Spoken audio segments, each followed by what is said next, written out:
अब हम बात करते हैं इंडस्ट्रियल सेक्टर की। जैसा कि मैंने पहले ही कहा है कि इंडिया का handicraft industry world wide recognise था, वर्ल्ड वाइड फेमस था।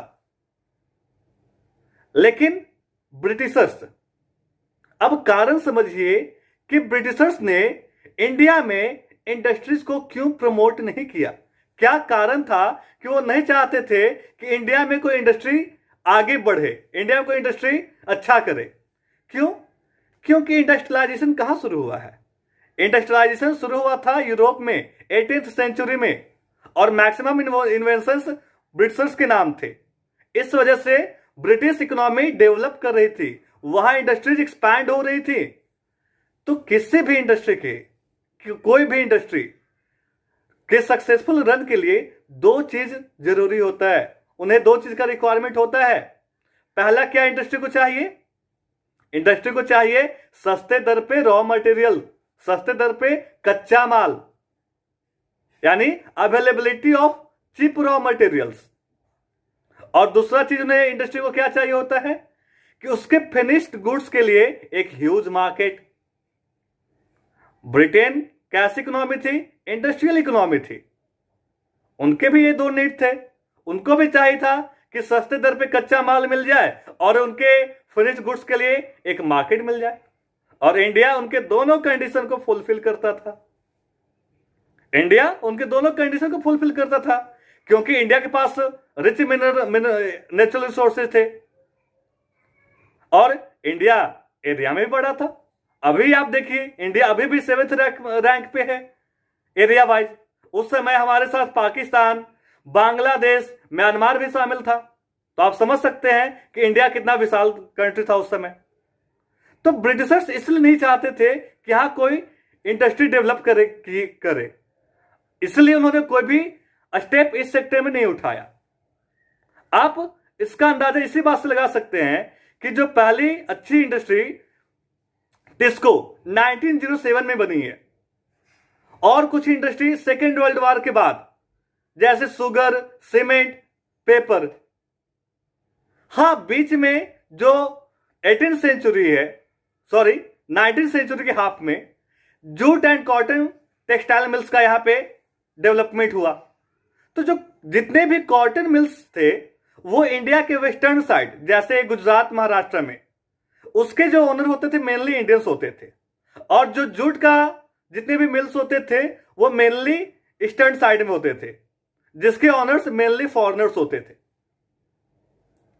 तो इंडस्ट्रियल सेक्टर पे भी कोई खास डेवलपमेंट हमें ब्रिटिश पीरियड के दौरान देखने को नहीं मिलता है। इसके पीछे मैंने पहले ही बताया कि ब्रिटिश का मोटिव था इंडिया को किस रूप में देखना? एक्सपोर्टर ऑफ रॉ मटेरियल के रूप में देखना। अगर ब्रिटिशर्स यहां इंडस्ट्री को प्रमोट करते तो बेनिफिट किसको होता? इंडिया की इकोनॉमी को होता, ब्रिटेन की इकोनॉमी को नहीं होता। इसलिए वो नहीं चाहते थे कि यहां की इंडस्ट्री डेवलप कर सके, तो उन्होंने इस सेक्टर में कोई भी स्टेप नहीं उठाए। और जो भी उन्होंने पब्लिक कंपनीज थे वो कुछ स्पेसिफिक एरियाज तक ही लिमिटेड था, जैसे पावर का हो गया, रेलवे हो गए, पोस्टल हो गए, उनका एरिया लिमिटेड था। यह भी एक वजह रहा कि इंडस्ट्री उतना ग्रो नहीं कर पाई ब्रिटिश पीरियड के दौरान। अब हम बात करते हैं फॉरेन ट्रेड की, कि ब्रिटिश पीरियड के दौरान हमारा फॉरेन ट्रेड कैसा था। जैसा मैंने पहले बताया था कि इंडिया शुरू से ही अपने एक्सपोर्ट के लिए फेमस रहा है, जैसे हैंडीक्राफ्ट इंडस्ट्री। लेकिन ब्रिटिश पीरियड में ब्रिटिश पॉलिसी के कारण इंडिया क्या बन गया? Exporter of raw materials. India पहले क्या था? Exporter of finished goods. लेकिन अब इंडिया क्या बन गया? Exporter of raw materials. क्या क्या?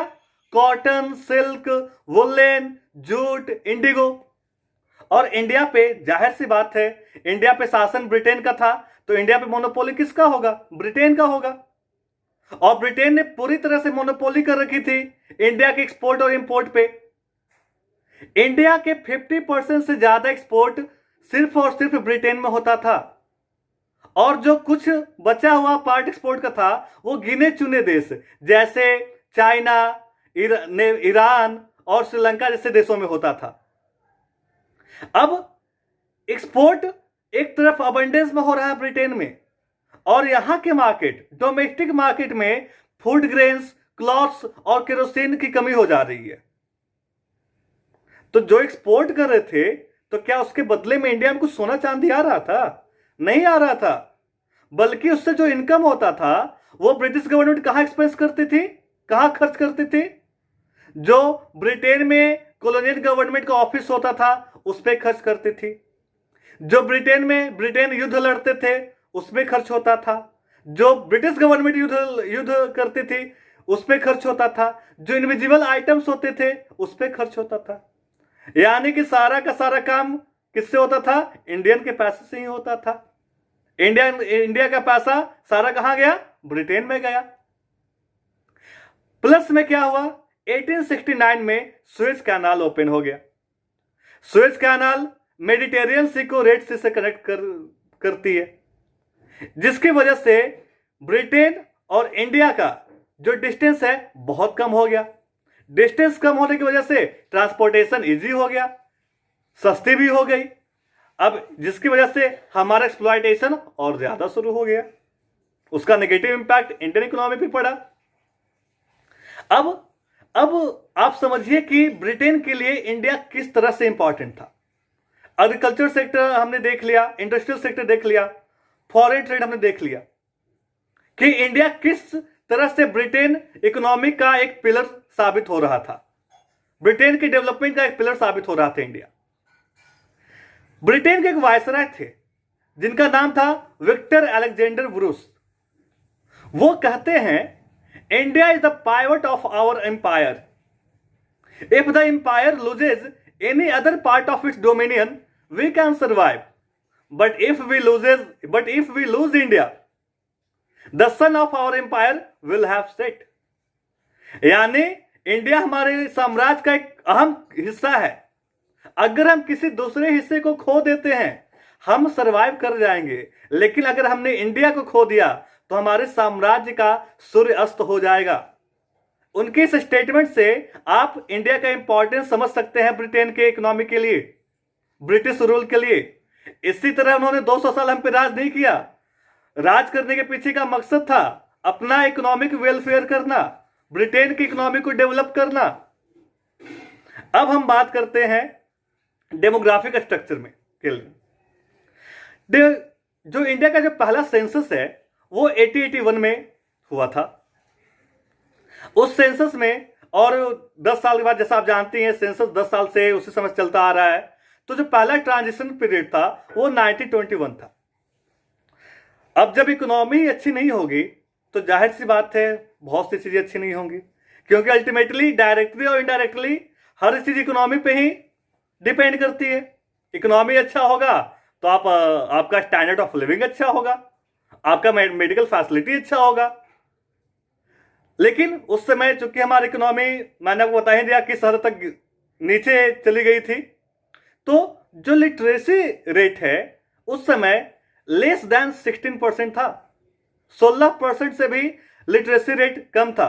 लिटरेसी रेट क्या होता है? जो लिखना और पढ़ना जानते हैं वो लिटरेट कहलाते हैं, जो लिखना और पढ़ना जानते हैं। तो उस समय मतलब कि 100 में 16 लोग ही सिर्फ लिख और पढ़ पाते थे। महिलाओं की स्थिति और भी खराब थी, उनका लिटरेसी रेट अबाउट 7% था। और जब लिटरेसी रेट कम रहेगा तो जाहिर सी बात है मेडिकल फैसिलिटीज भी अच्छी नहीं होंगे, और मेडिकल फैसिलिटीज अच्छी नहीं होंगे तो इन्फेंट मोर्टेलिटी रेट भी अच्छी नहीं होगी। उस समय इन्फेंट मोर्टेलिटी रेट क्या था? 218 था। लाइफ एक्सपेक्टेंसी क्या थी? 32 ईयर्स थी, जो आज 63 ईयर्स है। तो ये हमारा डेमोग्राफिक स्ट्रक्चर चल रहा था उस समय। अब हम बात करेंगे ऑक्यूपेशनल स्ट्रक्चर की। तो इंडिया आज भी कृषि प्रधान देश है। उस समय भी मैंने बताया कि 85% लोग गांव में ही रहते थे। तो इकोनॉमी में उस समय भी 70 to 75% एग्रीकल्चर में ही थे। 70 to 75% लोग एग्रीकल्चर सेक्टर में ही इन्वॉल्व थे। 10% लोग मैन्युफैक्चर सेक्टर में इन्वॉल्व थे, और 15 to 20% टर्सरी सेक्टर में इन्वॉल्व थे। लेकिन जिस समय कॉलोनियल पीरियड में बंगाल में, कर्नाटका में तमिलनाडु में, आंध्र प्रदेश में लोग एग्रीकल्चर सेक्टर से डाइवर्ट हो रहे थे मैन्युफैक्चरिंग एंड टर्शियरी सेक्टर में। But at the same time Rajasthan, Punjab में लोग एग्रीकल्चर सेक्टर में बढ़ रहे थे। ये एक इंपॉर्टेंट फीचर है जो आपको ध्यान रखना चाहिए। होपफुली आपको ये सेशन अच्छा लगा होगा, और अच्छा लगा है तो please like, share and comment. और आप चाहते हैं कि मैं किसी और टॉपिक पे वीडियो बनाऊं तो आप कमेंट बॉक्स में डाल दें। और यदि आप हमसे जुड़ना चाहते हैं तो डिस्क्रिप्शन में जो नंबर दिया हुआ है उससे आप हमें कांटेक्ट कर सकते हैं। Thank you very much.